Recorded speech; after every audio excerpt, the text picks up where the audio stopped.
The great Allen Hughes. So happy to have you on the podcast. Psyched to talk to you. Psyched to pick your brain. Got so many questions.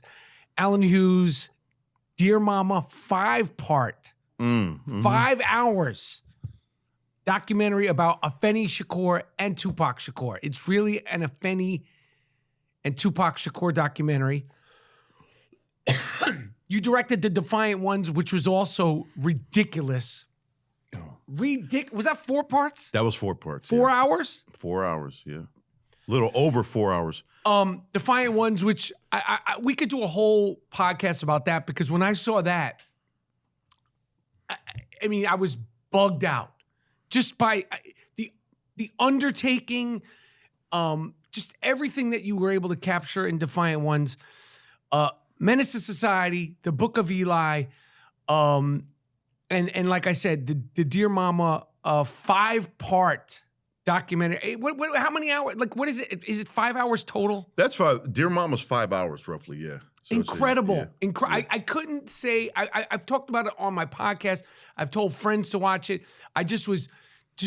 It's just such a feat to have done what you did when somebody is documented and talked about as much as Tupac, to do that the way you did it. I just have to I was very impressed. I got your bat signal on social media before I went off social media, right? Are you off? I'm off it completely now, especially after what Musk has done to Twitter. Because you're a Twitter, I was more of my Twitter guy, and I would fire up the Instagram every now and then it would just afflict and my life, you know? And when I saw you going on about Dear Mama, I said, I gotta reach out to him, because I'm in such awe of the way you reinvented yourself. And I don't know if we call Michael an actor per se anymore, because you act, but right. You know, anyone, and I just got to start with this, anyone like you that can, especially as an actor, speak their truth and be loud and out there about your opinions is refreshing, especially now. You know, and like, I'm like, who is this guy? And how does this guy connect to that first 25, 30 years? Right. And it's inspiring to see you doing what you're doing. So when I heard you were saying this stuff, I go, well, I know you a little bit. I'm like, I gotta go see my man, because however you've been moving, whenever you've been moving and speaking your truth. I know it started with me with the Tribe Called Quest documentary, which I was shocked by. I was like, wow, this is one of the first hip-hop documentaries that was really great and wasn't raggedy. Right. They always do it raggedy. Right. And the inner workings of that partnership and the way you documented it was innovative for me at the time and inspiring. That was several years before the Defiant Ones. So I just had to give you your props, man, just as a personality out there speaking your truth in life and as a filmmaker. I appreciate it. And I mean that from the bottom of my heart. No, I appreciate it, because I have so much respect for you. And your crack staff. Yes, my crack staff. And I know you're a Howard Stern show fan. Big time. You every episode. All of it. Every episode. I mean, they need to get back. We've had a long enough break. How long does he take a break for? It's obscene now. He only works 3 days a week when he's on, right? It's 3 days a week. And I mean, like, when you get to this part in the summer, you're like, come on, man. It's torture. Come on, man. You've never been on his show? No. He should see the Defiant Ones. He did. We had Jimmy on the show. Okay. He did, and he loved it. But I'm not, what do you call it? I must not be colorful enough or whack pack enough for Howard Stern. You either got to be a real rock star. I don't know or if that's a compliment or not a compliment, because it's like you kind of like you kind of like, it's kind of like, because people are like, "Are you whack pack?" And I'm like, "I'm not," but I kind of wish I was. You're lowbred, hybrid. You know, you like cusp. You know, rock star, whack pack out into Gary's teeth, right? The way you go out for Gary, God, it's so brutal. I know that's the only time I listen to Howard Stern. I go, when Michael goes out with Gary, I could tell it's the only time it really hurts. Sad. I don't want to. I made a. Listen, I'm so excited to talk to you. And like I said, you know, I could literally sit here and talk to you for an hour and a half just about Defiant Ones. You know, I could talk about the Menace to Society and where you and your brother were at, dead presidents and all that stuff. So I want to stay focused, because I know I can only ask you so many things. The first question I want to ask you is, where is this business going? Like, where are we at? Currently we're on strike. You guys, directors, are not on strike, but the actors are on strike. WGA is on strike. you know, you've been in this business a long time, even before you made Menace. As a grown man now, who came up, you know, very young, where is this business going for filmmakers and filmmaking? And you know, filmmaking is almost like a niche thing because TV is so strong. So what is your just take on that? You know, it's interesting, like, when I got into this happy accident career of like documentarian, when I did Defiant Ones, after the Defiant Ones, I was making a lot of really big deals in the documentary space. I also produced and wrote the Arnold Schwarzenegger documentary that just came out on Netflix. I didn't know that. Yep. That's my baby. Love that. And I didn't know that. we thought we call it the streaming wars. We thought the second act of the streaming wars was going to last 5 to 10 years, which is big money, especially in documentaries, which there never was before, let alone scripted and whatever. It lasted 3 years and it went bust. And I have friends in this business that go, some that are moguls and hip hop stars that say, you need to, you know, figure out what your next career is going to be. You know, scared for me? I'm like, no, as long as you're a storyteller, there'll always be storytelling. This is a form of storytelling. I'm not worried about that. But what is happening is, like, the documentary medium was really blowing up. And Netflix, you got to give them credit for, like, the international reach, and whether it's the Tiger King or what was the other series they had, the Tinder Swindler, whatever the it is, they're blowing documentaries up to a level that feature films only had the reach like that globally. And scripted obviously was doing big. A limited series is obviously, you know, things like White Lotus. These are like new phenomenons back. They used to be called miniseries, and they were more like tawdry back then. I don't think this is going anywhere. I think that it's gonna. There was so much that all that fat's gonna fall by the wayside, and there's gonna be the big 3 streamers. That's what's gonna happen. And if you're a dope storyteller, you gotta be telling stories until you croak. I mean, why not? Did you ever think? I know you didn't think this. Did you ever think that, like, film wouldn't be the place to go? Making movies, it's crazy to me. I don't think anyone saw that coming. Where the cinema, well, now it's like Barbie, you know, look at Oppenheimer. For whatever one may think of that film, that's a talking head film that just did $750 million. But it's Barbie, Oppenheimer. I mean, like, there used to be, like, you could go to the movies every week. Indies, joints, big joints, little joints. Comedies, romantic comedies. It's all, you know, it's like Barbie. They're great, and it's great that people wanted to see them. But it's like, it's just different. It's very different. Well, it's, you know, I mean, everything has its day. It's true. You know, it's like you look at the NBA now versus the NBA in the 80s. It's different. Yes. Right. Yes. So, but I do think, like, again, back to, like, I don't know why I keep bringing up White Lotus. You go, that used to be the mid-level film. Yeah. Now it's 10 parts or 8 parts. And, and probably more quality on a lot of levels, you know. Ridiculous quality. Yeah. The quality, you can't argue with the quality. Quality's sick. No. Although the HBOs and the whatever are not what they used to be because of who's buying them now. That's what's changing. What do you mean? You know, AT&T owned Time Warner, and that was a train wreck. And now we see what's happening when the Discovery people come over and own Time Warner.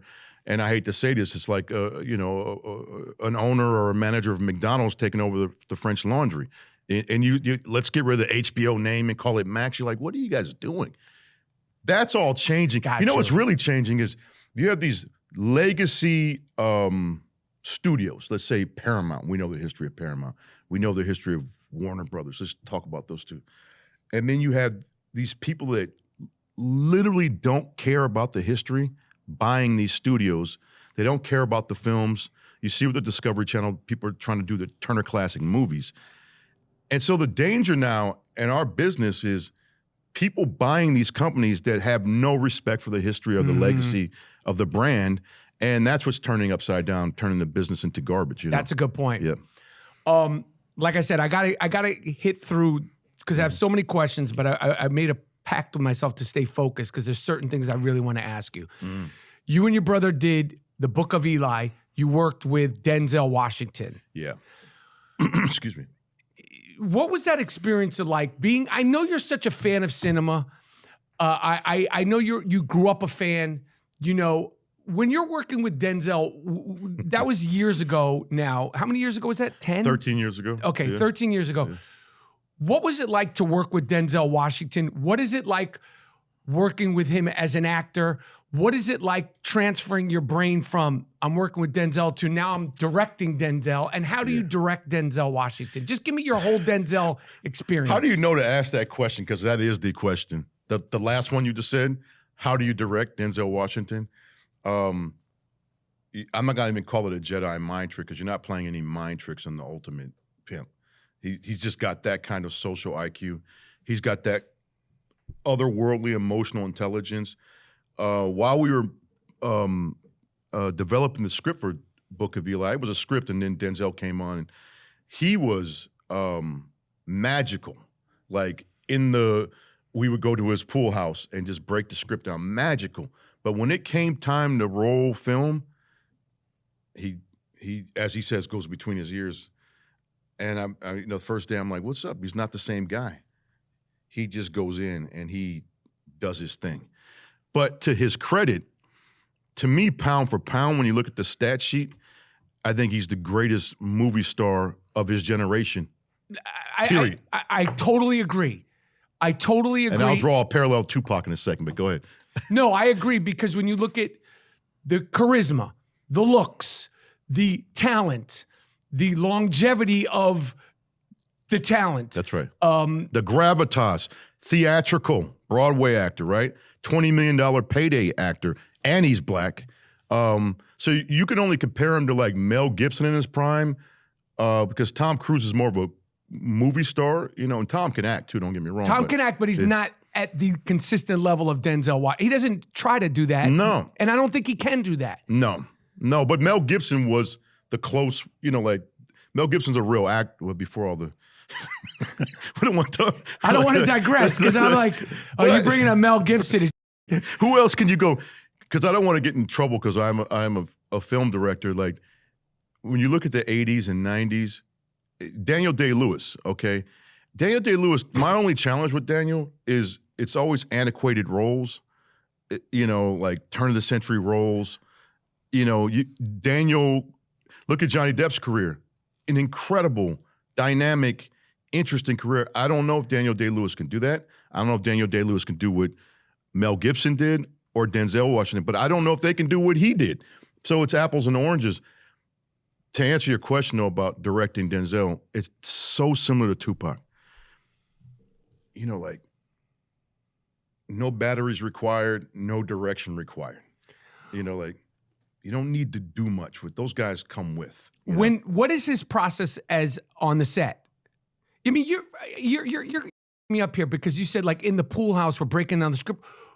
Before we go to the process on the set, when he's breaking down the script, talk to me about that. Like, what do you remember? I know it's a while ago, and I know you're not taking notes at the time on, to give it, for this podcast, but like his understanding of a script and character, how is he articulating that? He told, he's going to be mad at me for outing him on this one because this is hilarious. But he taught me a lot about a leading man's role in developing the script once he comes on. Like, me and my brother made some critical errors in Dead Presidents, I feel, with Larenz Tate's character.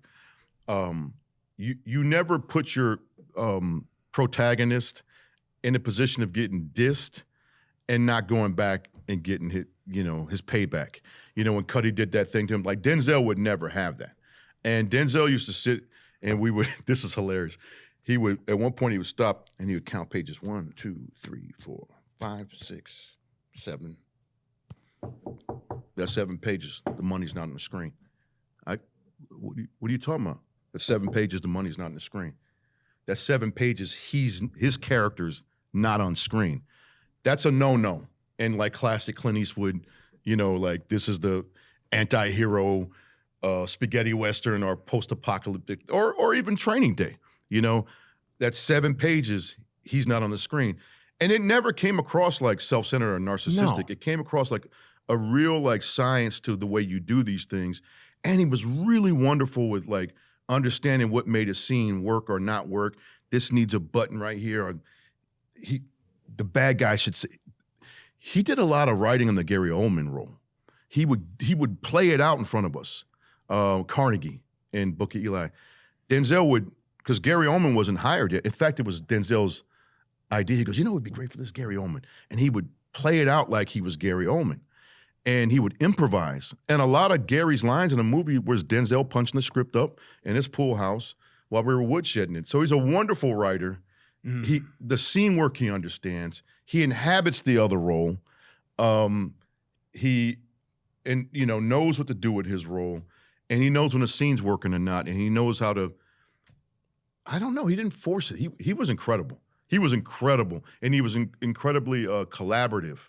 That's why it was so shocking the first day of shooting when he became a different version of himself. And now I understand why. I love this. Yeah. I love this. When you're working with him on set, I worked with Samuel Jackson.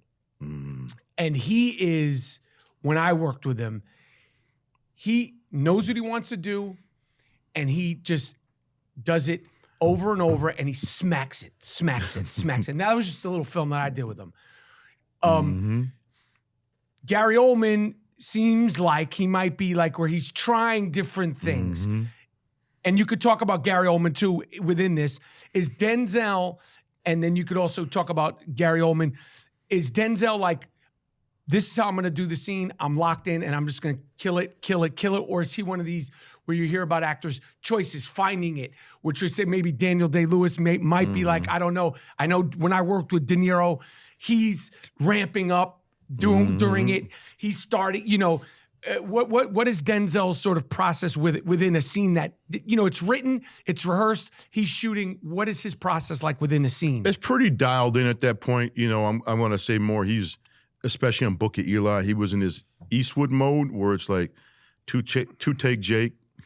Okay. I pushed the third one because that is a role of like subtlety and not a lot of what he's known for, talking. It's not a lot of talking. There were scenes where he would get playful, but I found it amusing because the first day that we had to rehearse with Gary Oldman was Gary Oldman's first big scene where he apprehends Denzel and brings his henchmen, bring him into the office. So we're at the end of a shooting day, and Gary Oldman, who I adore. He's sick. And he is such a sweetheart, too. He's sick. Is he underrated? He's definitely not overrated. In the early 90s, we knew. I don't know. Well, I think he's gotten his due now. Thank God. He's gotten his due. He's gotten his due. I mean, I think we forget about him. He's almost like, talk about basketball, like you talk about point guards. He's almost like Rod Strickland. You'd be like, oh yeah, Rod is crazy. But you might talk about Magic, Isaiah, Steph. The obvious ones, and right? then you'll go, Rod. That's Gary right. Oldman's like, oh yeah, he's. That's right. There's a table that's his desk. We're at the end of the day, but we have to rehearse the big scene that's up the next day.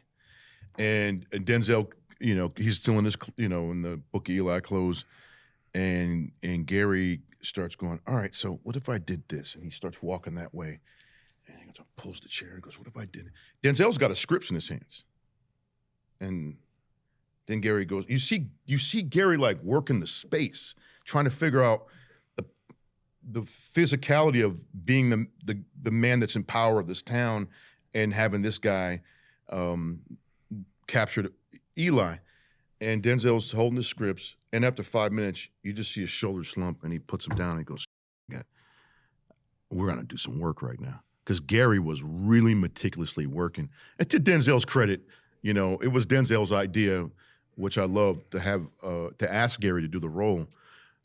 But I didn't think he bargained on such a detail freak. And Gary would, once we started shooting, Gary would want to try different things and do different things. And I love that about actors. I love that Gary had this thing he used to do I used to adore. We'd do 2 takes. We do 3 takes. Maybe around the 4th, I go ahead, play with it, Gary. And he'd play with it, and I'd yell cut, and he'd go. Like he would always want one more. And I love that. I loved it. And the other thing I love about Gary is I hate doing ADR. What does that stand for? Audio dialogue. Who cares? It's when in the movies where, say, Michael has a line and there's a helicopter we have to go have him come in the recording studio and re-record his line. It always sucks the life out of the performance to me. Gary Oldman was the first actor I've ever seen make the performance better in ADR. I heard that about him, and I also heard that about Al Pacino. Loves it. Didn't 100% of Scarface was looped? 100% of the dialogue in Scarface was ADR because he couldn't nail the accent, and some say never did, but we love it on the set. Right? Wow. I love how much you love your craft. I love it. You become such a personality. You know, your personality is eclipsing you as an actor, and that's saying a lot because you're a vet. That's a lot. You know, I was watching yesterday, and again, I don't want to get sidetracked. I was watching because I just signed up for the Criterion Collection app. The digital one? Yeah. Because remember when it was Laserdisc? I know because I remember when I had the Menace. You know, it was like everything. You know, it was before. Love that. I love smelling them. Oh my God. And we go to Virgin on Sunset. I'd be in there. You'd see everybody in there. Virgin was the one on Sunset was the one. That was it. That was the one. Yep. But I was watching yesterday, Dog Day Afternoon, and I was just kind of. Sometimes I'll put on movies almost as background music. Oh yeah. Like I'll watch a scene, but I was bugging off of that whole movie, and I was bugging off of Al, and I was bugging off of.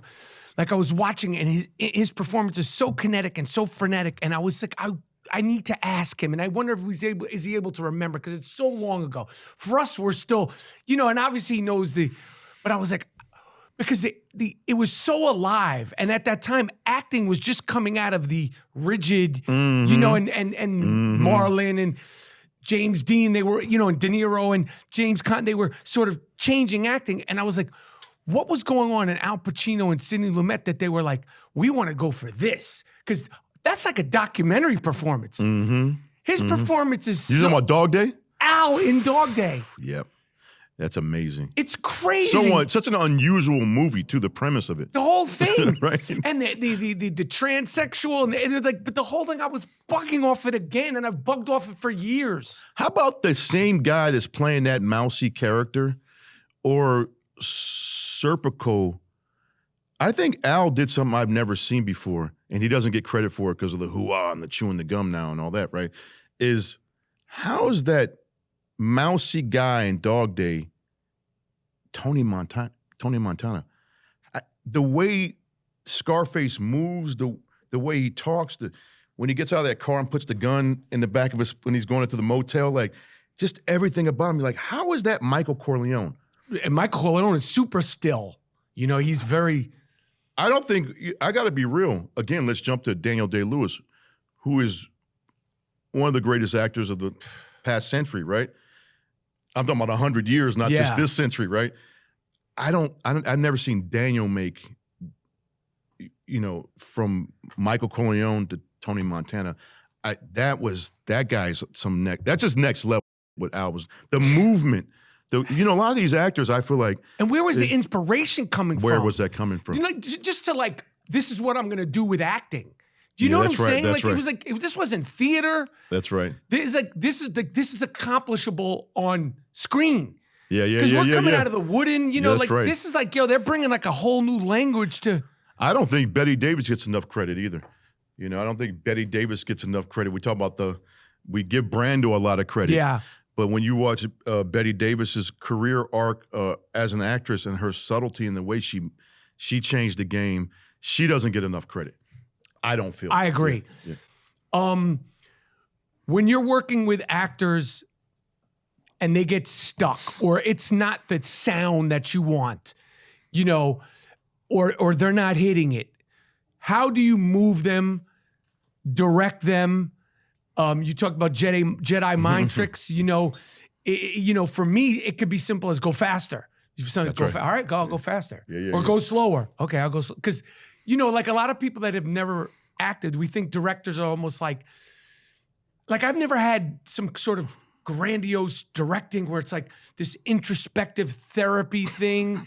You know, I was listening to William Friedkin. He was talking about working with Tommy Lee Jones versus Benicio del Toro. Oh, wow. Benicio in real life is out to lunch in the best way. Yeah. And, you know, as an actor, he was saying he's doing this and he's written, you know, biographies about the thing. And Tommy Lee Jones is just coming on the set and he's just boom, boom, boom. And it's similar to what you were saying about Gary Oldman versus Denzel. But when you're working with an actor that's stuck and it's not getting it, what do you try to do? Yeah. And how do you try to do it? That's a great question. Isn't it Woody Allen that says like that too? Go faster, go slower. Or that's anything but what you just did. Yeah. I'm by nature super empathic, so I can feel usually what's going on. And you know what's interesting? You know this, Michael. Sometimes it's just a word. You're like, take that word out or take that sentence out. You're getting hung up on that. Mm-hmm. Or I'll just come and touch them. I'll go, hey, let's go over here and we'll go have one time I took a actress who shall rename nameless for a walk around a big New York City block.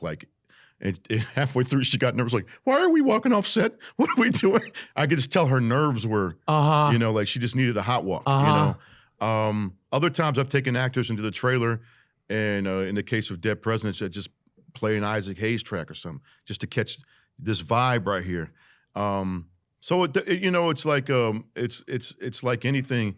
Everyone is so different, and I want to be clear. This is not a comparison, but it's going to seem like a comparison.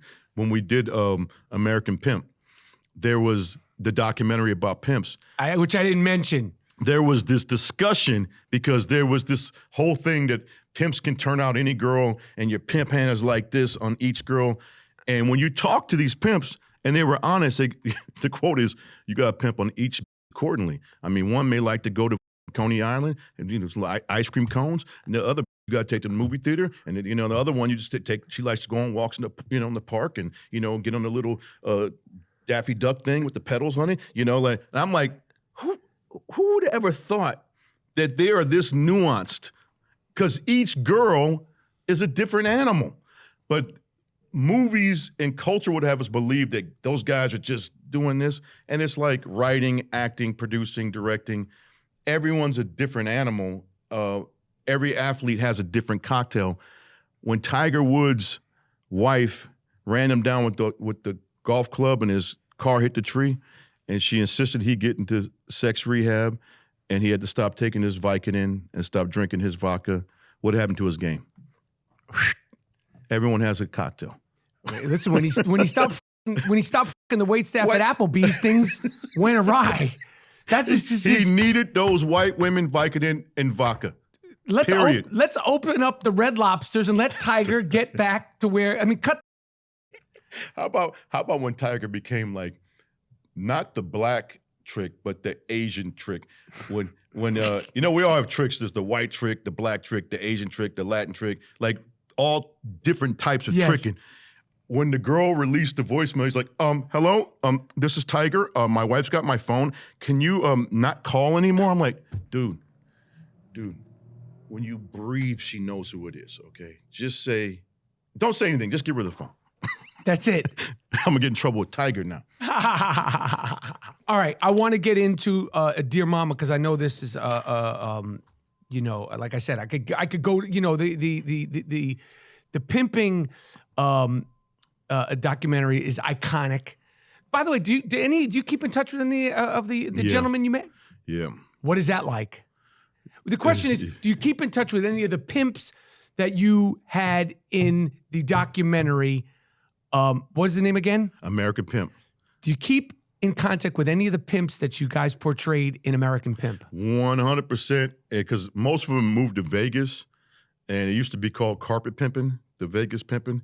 I don't even know. The internet did the same thing to pimping that it did to the record business completely. At the same time, it happened to record business. And my dear friend Kenny Red just passed away, the one with my mouth is loaded like a gun. Yeah. I can't even do it. Kenny Red just passed away less than a year ago. And he was really my lifeline to all that. I talked to Gangster Brown all the time, Divine Brown's pimp. He really wasn't in the documentary. He was around the documentary. So, yeah, I keep in touch with those guys. I mean, you do documentaries, you know this too. It becomes your family. 100%. You've adopted into a family now. 100%. Yeah. All right, Dear Mama, 5 parts, ridiculously so sick, so good. You mentioned in the Defiant Ones when we were just talking. You mentioned the Arnold documentary. I noticed on the credits of Dear Mama, and you said it that in regards to producing and writing the Arnold Schwarzenegger documentary. What does that mean, writing a documentary? Mm-hmm. What does that mean? Yeah, I'm glad you asked. You go right to the heart of what it really is like. Because for so long, there wasn't a credit in documentary for writing, right? What it means is like, one, like what is the theme, and what are the sub themes? Sometimes, as I say, are more important than the theme. And when I'm interviewing Michael Rapaport, I talk to you before I get on set, and I start telling you kind of what I'm after. And I go, I'm after this thing. Are you familiar with, for instance, in Defiant Ones, before Snoop's interview, I'm in the kitchen with Snoop at the Chateau Marmont in the suite we're in. I said, this is when the Beats deal is still fresh, the Crip Walk thing and what happened. I go, you know what happened though, Snoop, right? He goes, what? I go, when he did that, they shaved $300,000 off the, $300 million, I'm sorry, $300 million off the deal. It was a $3.3 million deal. Really? Wow, okay.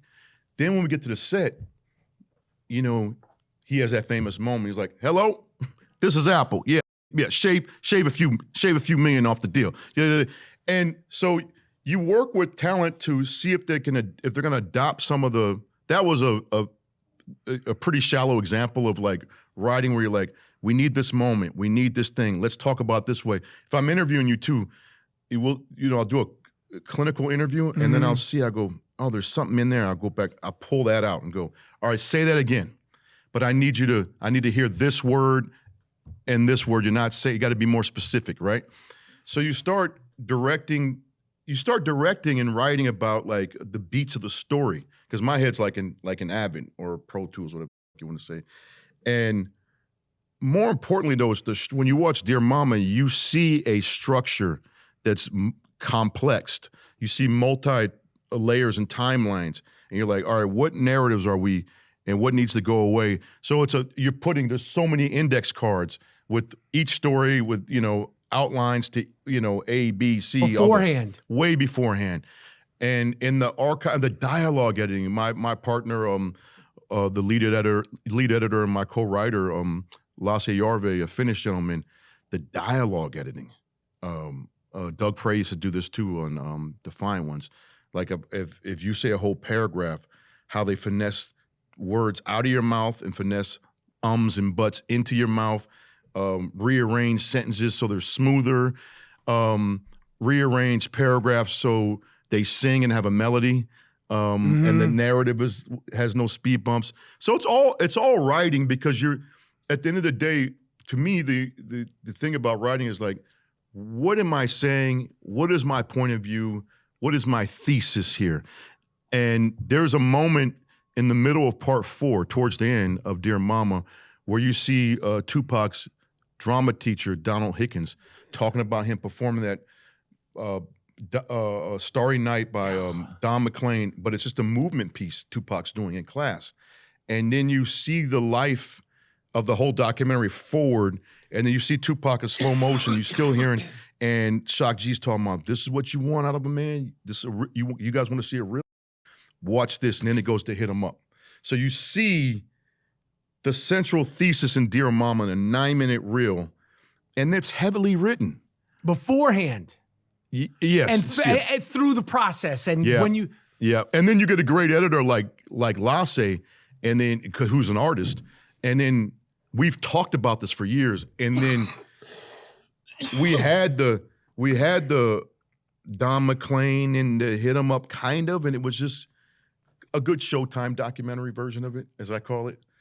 I always say, is this the Showtime documentary version of it? Is this the HBO documentary version of it, or is it transcended into like the cinematic?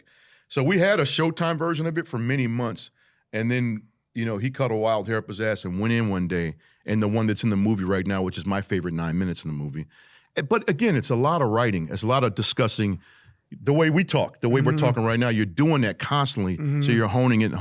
In the case of Arnold, and I'll shut the f up. No, you could please go ahead. I love all this, and I love this with like legendary subjects too. Towards the end of the documentary, I go, Arnold, listen, he had such a rich life. I actually told him, I said, I know this thing with the housekeeper and your son. It's tough, but it actually makes your story richer, because without it, it's just German white man, win. And we know, Arnold, it's all come out. Yeah. So go ahead. But it's like when Muhammad Ali got knocked out by Joe Frazier. Knocked down. I'm sorry. Come on. That is down. That was sacrilegious of me. Knocked down. Knocked down. And got up. But that's when America started connecting to Muhammad Ali. People think that we always loved him. We didn't always love him as Americans, right? My point is, I said, Arnold, the last act of this documentary, you're uniquely positioned to speak to preserving democracy here and abroad because of what you were born into. Right. And he never really talked about this before. The losing side of World War II, these broken men coming back, abusers, alcoholics. They were with the Nazis, right? Yeah. And his speeches he makes to the Charlottesville, like he was doing this, he goes on camera, talks directly to him about being on the losing side of that ideology. His January 6th speech to those rioters, when he goes and visits Auschwitz and does all these things, and with what's the museum in L.A., Los Angeles? I'm sorry. The Holocaust Museum. Yeah. But my point is that I said, let's focus the last act about fighting for preserving democracy. We don't need to mention Trump. He's a symptom of something, right? Let's talk about your climate activism. And then, because he's 75, he's losing friends and the preciousness of life and what love means. Right. So instead of there's so many things we can focus on, we start focusing on this. Got you. And we start dialoguing it. So now, you're writing the truth. You're writing now because you're like, the last 10 minutes of this documentary needs to be about preserving democracy here and abroad, period. And now that I'm asking that question, the reason why because so unsophisticated the way I talk about it. No, you're doing it a very, very basic way. And unsophisticated is good because most people are not filmmakers, so I want to make it plain, like water. Because if you're doing a documentary in more real-time verite, like when I was doing the Tribe film, I was like, because when I see I'm writing, maybe if I wrote it, it wouldn't have been as hard. But I felt like because in real time, if you're doing something in real time, you can't write it. It sort of takes you. But you were writing it because you were editing what you had, and you were listening to your gut. Yeah. And you had a point of view, and your point of view to me. But my point of view went left once I got with them. Yeah, and again, it always changes. But you jumped on the horse of that dynamic of those two guys. Yes. And you could have gone a different direction. Yeah. And you got really in the inner workings of the relationship. Of that relationship.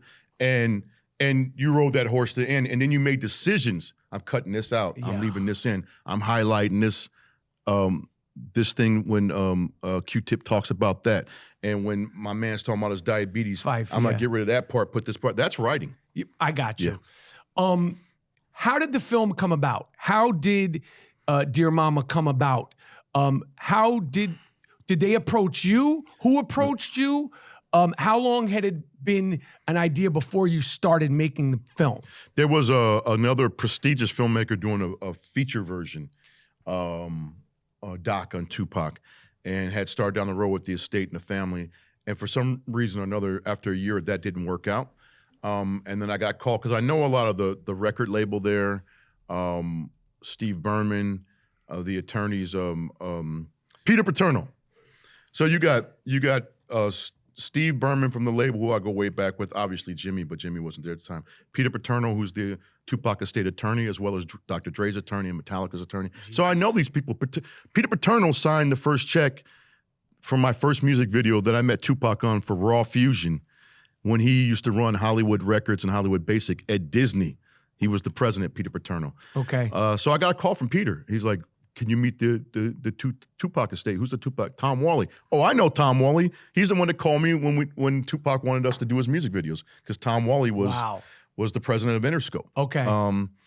So I went and met with him, and it was like on a Wednesday, and I didn't want to do it because I was on this whole Marvin Gaye feature film path, and I didn't see doing a documentary.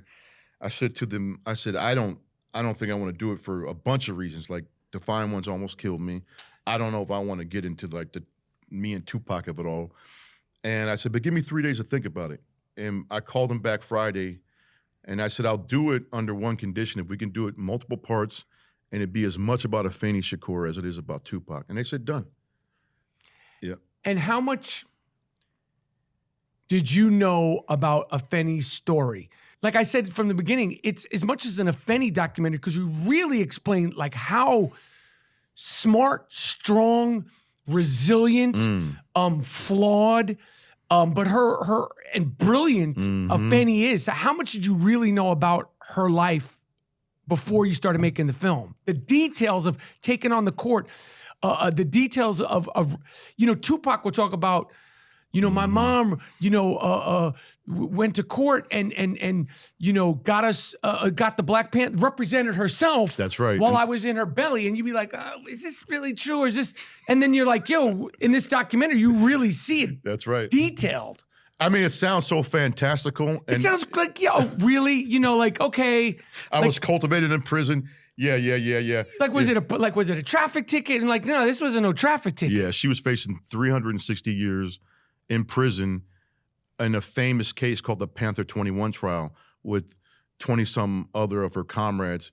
They were accused of plotting to blow up sites and department stores and the what's the zoo over there? The Botanical Gardens. I'm sorry, the Bronx Botanical Gardens. Yeah. And they were accused of plotting to blow up like, I don't know how many different, 8 locations, something like that.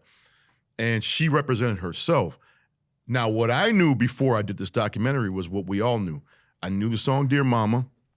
I knew she struggled with addiction and overcame it.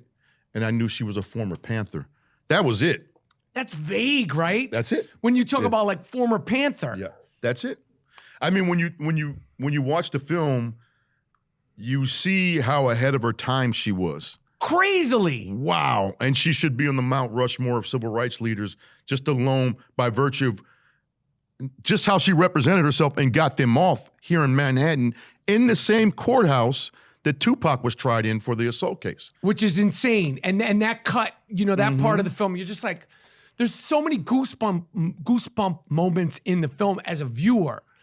How about that one, I never talk about it much, the way the FBI turned the East Coast faction of the Panthers against the West Coast and the West Coast and had them infighting. And it was like hip hop. Crazy. It was the same exact thing going on with the Panthers, which if you think about it, Michael, the Panthers really were hip hop. I mean, you look at their attitude, their swagger, the way they dressed, the way they moved. All of it was a precursor to hip hop, 100%. Right? And you look at the way the feds worked them like that. Now, people might say it's conspiracy theory. People might have their own feelings about what happened with rap and the East Coast, West Coast thing. I think the media had more to do with that than any feds, but who knows? Who knows? I mean. Yeah, it's true. I just think that was such just a couple of egos that got way out of hand. When I look at it, I think that's what I think. You know what? People got to remember this, and you'll remember this because you were living in real time. We were living in real time. When Cube left, God bless Cube. I just saw him in a car with Tucker Carlson the other week ago. The world is just upside down right now. Did you see that video of him and Tucker Carlson? I like it, though. We got to get to that because I want to know why you like it. But Cube left NWA, no Vaseline, 100 miles and running. Everyone kind of felt at the time, no one talked about it, it was WWF. It felt real, but you also know no one had been killed. There were some scuffles with, entourages. Cut to when Hit 'Em Up came out. You knew it was bad. You're like, there's something about this, because the power of that kid, the power of Tupac. I remember Jimmy Iovine playing me the track before it came out, and I go, him and Tupac and or Suge would be dead in less than 6 months. And he was like, why do you say that? And it wasn't the words, it was the energy. It's the power of how he did it. particularly the outro. I said, and see, people forget we hadn't lost any stars to gang violence or shooting, so it wasn't a reality to us until it happened. And we're talking about star. I mean, this was everybody knows that. These guys, star. These guys, and I don't want to, because I'm not going to name names. I'll get in trouble with other iconic, legendary, gazillionaire rappers right now. But when you shoot the 2 A+ students in the class, the C- student starts to rise to the top. Right? So, yeah. And the C- student is a working motherfucker and really got great. Yeah. By the way, 100%. got really great. 100%. Yeah. Brooklyn in the house. Oh, see, that Brooklyn work ethic is a mother. Did you know the archival footage? Again, I could keep going down the Afeni part of the film, but there's just so much to ask you. The archival footage, the music, the B-roll, the aside from all the interviews you shot, did they give you access to everything? Because that stuff costs money. Yeah.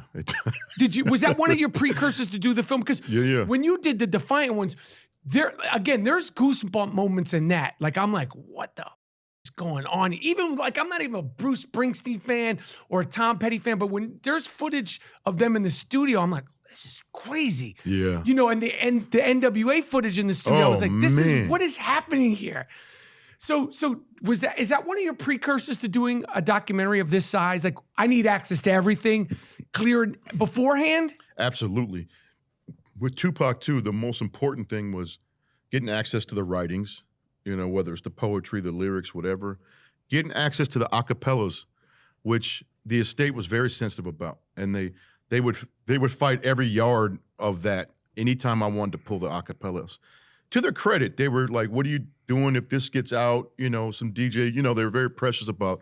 And they didn't quite understand what I was doing at first. I'm like, we got to take him raw and take Atticus and Claudia and Leo, my composers' compositions, and bring him to grandma. I always say, we need to make sure grandma understands Tupac. And we got these beats behind it, no one's gonna understand it. And it's not gonna be as intimate and emotional. So we had to excavate all those. And in that journey, Michael, we found, you see in the opening 10 minutes, him mumbling between Dear Mama verses. He's mumbling a whole nother verse that's actually not in the song. I left it in there in the opening credit sequence of it, right? So you find other moments. That's him. Because he's shot so sort of in the dark. You're like, that's him. I was like, that's literally him. I cheated the moment. He's not singing Dear Mama there, but I cheated it. And he goes, and left you in your cage full of rage. And then you're more than my mama, you're my home. And he's doing a whole nother verse that was muted on the track. So we discovered things like that. There was another thing you mentioned, archival, as you've seen in the last 5 to 8 years, archival as scene work. Archival as scene work had never really been done. Explain what you mean by that. NWA in the studio, making the police. We discovered that footage, a gentleman by the name of Steve Yano, who used to do the swap meet, Asian gentleman, who died while I was making Defiant Ones. His wife, Dre, was just getting ready to talk to him. We found this treasure trove of footage, like halfway through the process. So you see in Defiant Ones, they're trying to get easy. You've seen it famously in the movie Straight Outta Compton, but we actually have the scene of him trying to get easy to rap. By that time, it's the Police, I believe. And you see Ice Cube, you see DOC, and you see them there doing the skit opening Police. Judge Dre residing. In the case of NWA versus the police department, they got the footage of it. So you got to learn to massage like into it, drop the audience off into it, and cut it as an actual 3-minute scene. Right. And when you have like, talking about Tom Petty, there was not only that Tom Petty, there was that take where Jimmy was working with Stevie Nicks on her album, and she was clearly a little out of it, and they were having some difficulties, and her and Jimmy getting a spat, and Jimmy's doing his little Svengali thing with her. That's a scene. Yeah. You know? So you start to isolate these archival bits and you go, all right, this is a 2-minute scene.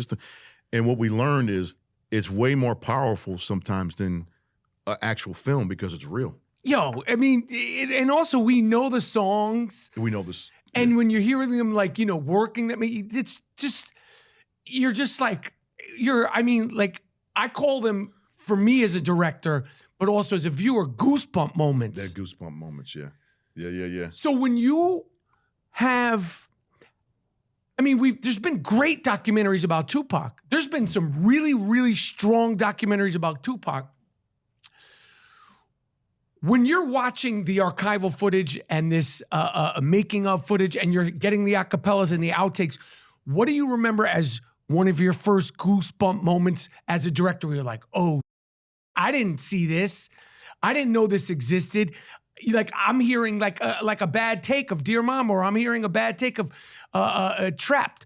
I'm hearing him screwing up when he's doing Brenda's Got a Baby. Do you remember when you were like, what the, like? The one that stood out the most, and this is a trip, of Tupac and Afeni Shakur, there's probably 5 photos that exist of the two of them together. And most of them are owned by a woman that's upset with the family and the estate and has history with Tupac and Afeni. So we couldn't get most of them. Yeah, that's crazy. So there's like 5 photos of the 2 of them together. And explain as a filmmaker, and answer the question, explain as a filmmaker how frustrating that is, because it becomes gold. Worst. It's the worst when you left with 2 barely of the 2 of them, because I don't like to keep coming back to the same photos like a cheap VH1 documentary, right? Sorry, VH1. No, but I know I got you. So check this out.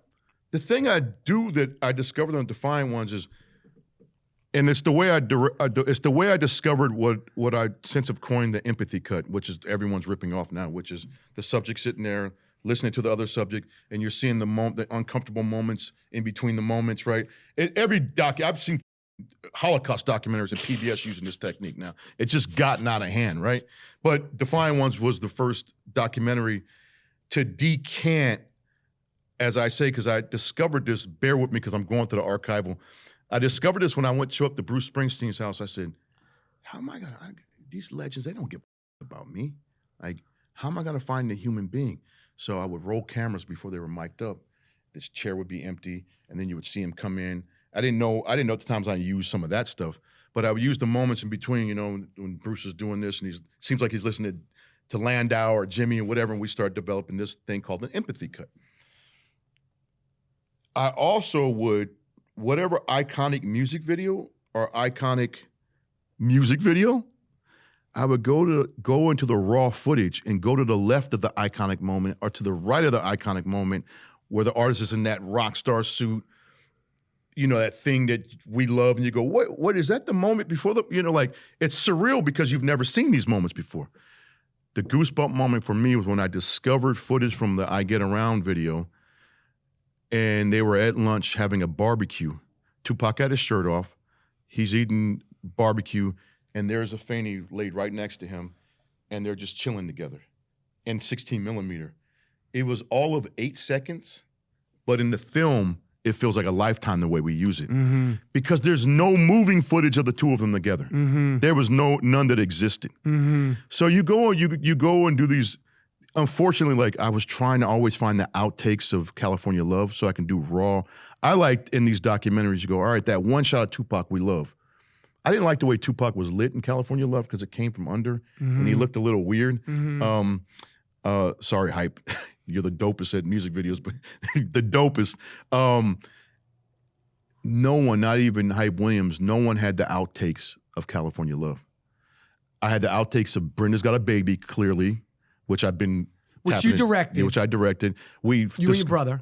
Me and my brother and I. And then I had the outtakes of Trapped. So you saw that in there. And I think that's really, talking about goosebump moments, again, when you have like iconic people doing iconic, imagine doing a documentary about Scarface and finding the outtakes of the chainsaw murder scene. Mm-hmm. I think that fucks you up when you see it like that, you know? Fucks you up. I know you're not glorifying it because I've watched the interviews while you were doing press the first round for Dear Mama. Remind people of your relationship with Tupac. We met Tupac. We were in San Francisco on our first music video. It was a group called Raw Fusion, which is a spin-off group of Digital Underground. Money B, the rapper, and DJ Fuse. Right, the white dude. The white dude, yeah, right? Yeah, who played the cop on all the music videos. We would cast him as the cop. And when we went to, it wasn't a Waffle House, it was like an IHOP. It was all of Digital Underground, Shock G, everyone was there. And there was this kid at the end of the table that was snapping on everybody. And one of the funniest, most charismatic people I'd seen in a long time. And it was a young Tupac. Pre-Tupacalypse Now, his debut album, which was in the can. I just didn't know that. That film Juice was in the can. I just didn't know that. So he's an unknown person at that table. The guys know he's got an album coming out. The guys know, but they don't know what Juice is or isn't. And I remember just being taken with him. And I remember going to the restroom and him coming in shortly after and saying that he saw our short films, these little Super 8 films we did. That's how we got our first music video. He goes, I'm gonna have you guys direct all my first music videos. I'm like, I was already enamored with him, but I didn't believe him.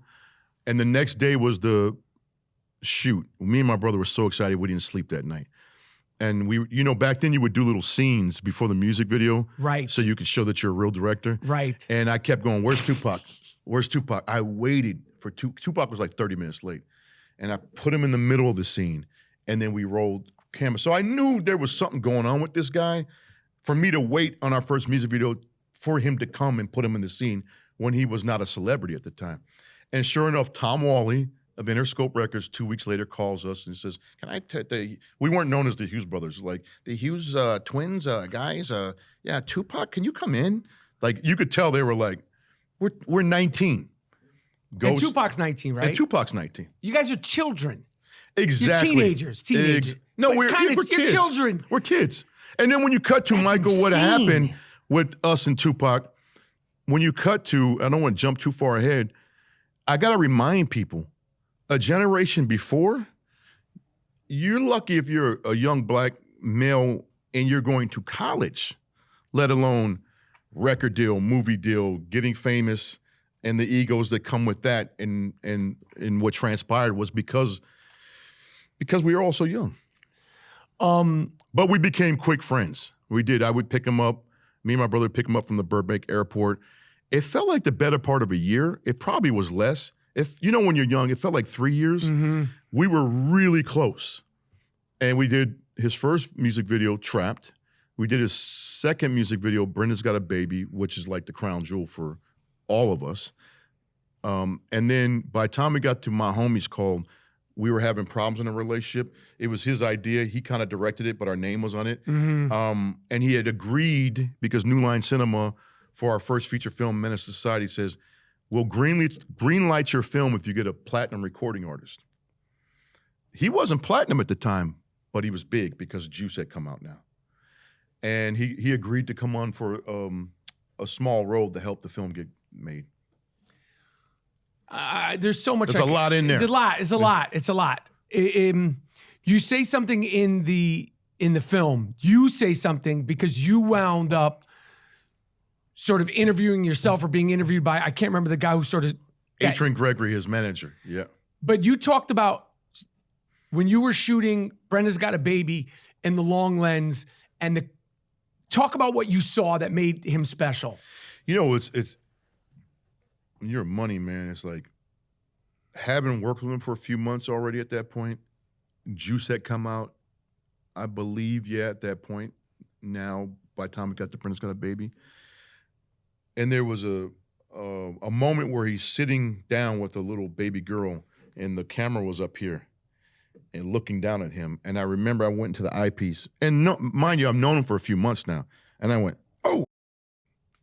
I just jumped back off the eyepiece because I finally saw like this thing, this unquantifiable thing that's called being a rock star or a movie star.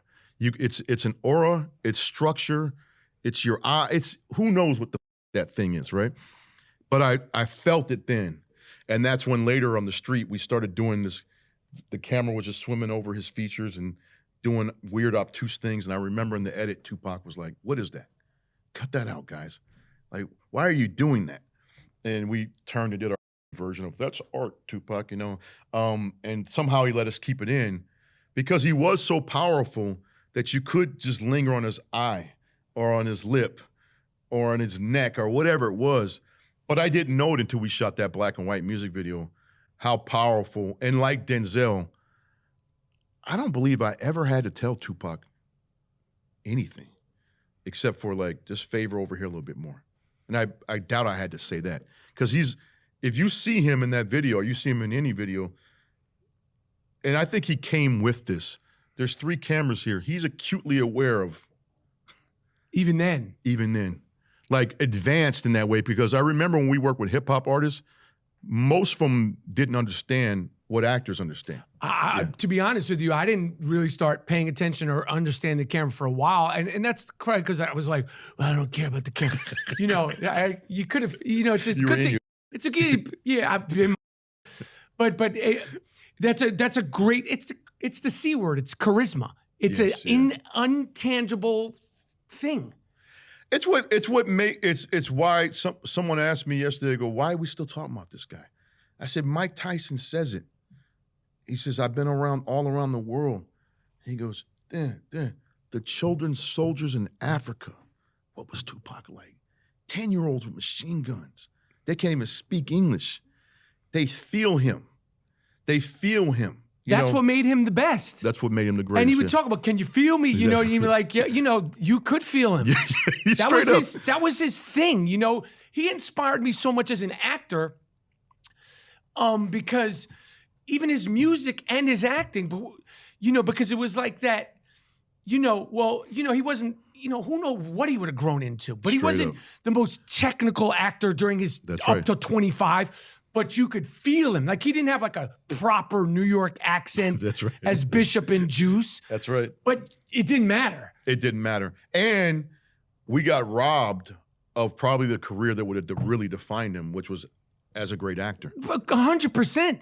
When when we talk about Pacino, when I saw him in Juice, I was bugging off of him. Because I was like, yo, this is, to me, it reminded me of Johnny Boy in Mean Streets. Oh, wow. De Niro, you know, it's like, it was just this unhinged, raw, emotional, unpredictable. And when you see De Niro in that first scene talking to Harvey Keitel in Mean Streets, and he's talking, and the bankers are broken. There's almost, I don't know if this is true, but you almost see Harvey Keitel going like, what? Like that's right. He's, you're tuning into something that's almost hard to harness that level of. And Omar in that scene, you know, Omar, he's looking. Who knows? But you almost see cutaways of Omar Epps going like, yo, like this dude's playing at a different speed. Straight up, you know, Omar's like, I'm an actor. You know, like he's doing his job, but this is some other, you know. You know, Tupac even broke a rule, and it still worked in the scene at the locker room. I mean, at the locker. I'm sorry, not the locker room. He broke a rule, and I hate when bad guys do this. I hate when bad guys are aware that they're crazy, because real bad guys are not aware that they're crazy. And he actually says the line. What's the line? I'm crazy. No, because you told me I was crazy. And you know what? I am. And I don't. Right. Like, writing-wise, a cardinal sin was broken right then. You don't write a guy to say that, but he pulled it off. 100%. He tried 100%. Wow. 100%. And I was a young actor at the time, and you know, I was just like, yo, this dude, and I was a fan of his music, and I was, you know, when I cut around, get around that, and I was like, but when he did Juice, I was like, yo, this is nuts. This performance is nuts. And this is when I'm a young actor. I'm salivating off of other actors. I was like, this is crazy. By the way, let's talk about this. And there's some friends I can bring up right now and name names, but of young black actors at the time. None. Lorenz killed it. Yeah, no doubt. But if Tupac were in Menace like he was supposed to be, it would have thrown the axis off. 100%. Yeah. Especially for the character that he was going to be, which is the Muslim character, right? But Lorenz had that, you know, in Menace, you're like, what's happening here? No doubt. In my opinion, 30 years later, is it? Lorenz is still typecast. Yeah. Yeah, he never, it's Lorenz's. We want to see him be like he's got the looks, but we're like, we want O-Dog. We want killers, psychopaths, nuts. He's laying in wait, and he's been laying in wait for 30 years. I agree. Talked to him. He's laying in wait. It's just that it's interesting too, because Lorenz, unlike Tupac, was actually a child actor. Right. And when he came into the role of O-Dog, we had already exhausted all the, because O-Dog was written for Eazy-E. We were really close at the time that I developed the script. So we were looking for a stocky, darker complected, obviously muscly guy to play O-Dog. And so when the casting director had exhausted 200 people, he goes, all right, guys, come in next week. I'm going to show you the list of the guys I didn't want to show you. And in comes this, what I always describe as a Disney kid. And from the word action, see, I did like you too. I can't snap my fingers today. What you saw in the movie is what we saw in the audition. I go, oh, I know who this kid is. This is hip hop. When you're in the mirror doing your favorite gangster rapper, you're inhibiting it in the car, like, that thing you do, and you're an actor. He hit, and it didn't feel like acting, and he was doing the improv. And it was more dangerous because he had the boyish looks. And it felt more dangerous. And the crazy thing about Lorenz, and I love Lorenz, I love his brother. Lorenz hasn't aged. At all. He still looks like he's 25 years old. Hairline right here now. Yeah, the hairline went down. I mean, this is black don't crack. He's like, give me a little wrinkle something, because you're like 50 years old now. I remember Lorenz a Menace. Lorenz still he looks used to like have to go to school with the little kid. The little kid in Menace? Yeah. We would be in the park, like, talking to some girls.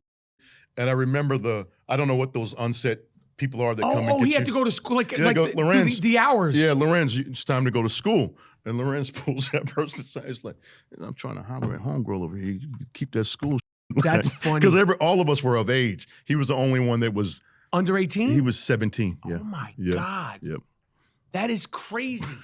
This is not an actor trait, this talent you have. I'm you know that, first.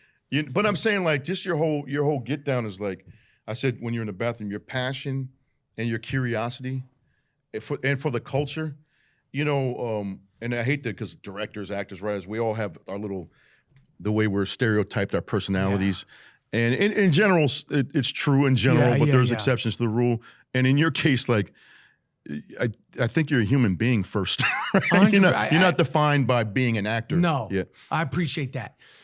All right, this is gonna be my last question. You talked about the acapellas, and we talk about goosebump moments as a filmmaker, talk about goosebump moments as an audience member. With the music sequences in this film, and like I said, you fired on all cylinders, storytelling, visual, archival footage.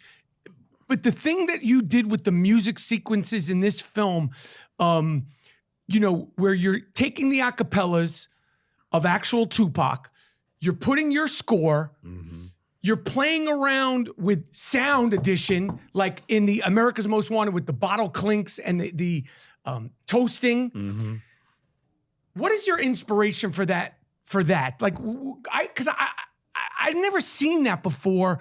And the Rakim scene where he's rhyming, I don't know if he's Tupac at this point, he's in high school at this point, where you're at. What is your inspiration for that kind of, what is your inspiration for removing, like, where did you get that idea from? I'm an empath. So I just feel things, and they're not intellectual, and I go, we should try this. In the case of a young Tupac, way before he signed, he's 17 years old doing Panther Power, right? What's the remix of Paid in Full, the cold cut, whatever mix, the famous one that has a gazillion samples in it, by the way. And it was in an attempt to elevate Tupac, because he was kind of elementary at the time and not even a career. So you're like, we got to make him feel doper than he really is. So let's put him to the Rakim remix of Paid in Full. And I'm telling you, I'm like, you have to really, and that's again, my partner Lassie is really masterful at sliding and syncing and doing this thing. Unfortunately, we could not license that track. Now watch when I fall in love with something, what happens. Because there's 200 samples and no one agrees about signing a record over for film. No. So I had to go take a world-class DJ and reproduce the actual Paid in Full remix. Is it my man DJ Plattern? There you go. Thank you for shouting him out. Love him. Because I didn't sleep last night. He's sick. He meticulously reproduced, re-DJ'd that track. And the reason why I did it was they were talking about my homeboy Tupac. He's 17. He's just like Rakim. He said he's better than Rakim right now. Better than Rakim right now. But in order for you to have what you refer to, and this literally is a goosebump moment, you got to take that and put it under him so the audience can feel what his homeboy's feeling. That's where the inspiration came. You're like, he's actually not quite near at all Rakim at the time, but in order for you to feel like his ascension is happening and it's this magical moment, you got to take this classic track. Same thing with the stripping down and using the whatever. It's more like, again, I had this rule in the editing room. If grandma doesn't understand it, it's got to go. And there's a thing I have in the editing room, I call it the Wu-Tang effect. Too many, no one's gonna understand. It's a very racial thing, but it comes from, a place of me knowing because I'm biracial. I'm like, you got 9 on stage. This is gonna get confusing for the average audience, let alone grandma. And so my rule is if grandma doesn't understand who everyone in Wu-Tang is, we got a problem. So it's always fidelity, Michael. I'm always, not just like audio fidelity, I'm talking about like writing fidelity, narrative fidelity, finding the melody in the narrative that a white 80-year-old grandma in Kansas can go, I don't with hip-hop, but I feel this right now. I understand. Yeah, I understand this. This is my last question. And please, the Wu-Tang thing, don't get me. Okay. No, who didn't you get to interview that you wanted to interview? Jada doesn't do these documentaries. Yeah. We all know her relationship with Tupac. Kadada has never spoken on Tupac. Ernest Dickerson, I've never really seen him go into like that scene and like I've never heard him talk like, what was that like when you had this actor on the set? Suge Knight, who didn't you get to interview? Did you try to interview Kadada? Who did you want to interview that you couldn't? I wanted to interview, that was the one big disappointing one, but it was sweet because I met with her and she blessed the project and she also like signed off on photos. So we had a meeting before I started shooting and she wanted to hear what the take was. But unfortunately she didn't want to, and she's very private. So that was the one. Suge would have been interesting, but COVID hit. And we couldn't get into the prison at the time. Of course, Jada, but I'm actually thankful because at the end, I did want the women to tell the story. I wanted it to be a narrative told by the women. So my original ambition didn't come to fruition, but it enabled Glow to become the breakout star. Fenny's sister. Yep. Who has mannerisms like Tupac. Because one time she goes, well, he wanted to tell the story. And I'm like, that's like Tupac. That's right. And she is a world-class storyteller. And I don't know if she was that before. That wasn't her role in the family. You see her personality. She's like Richard Pryor meets an old blues man and Red Fox mixed into one. And I love when I meet, and I'll keep this short because I know we're wrapping up, it's like it gets mystical at a certain point, the way she articulates and talks about and transcends. I love storytelling. I love when you're in the midst of someone, you're like, holy, like this is next level right here with all this personality, all this humor, and she's not trying to be funny. No, she's just a regular person. Straight up.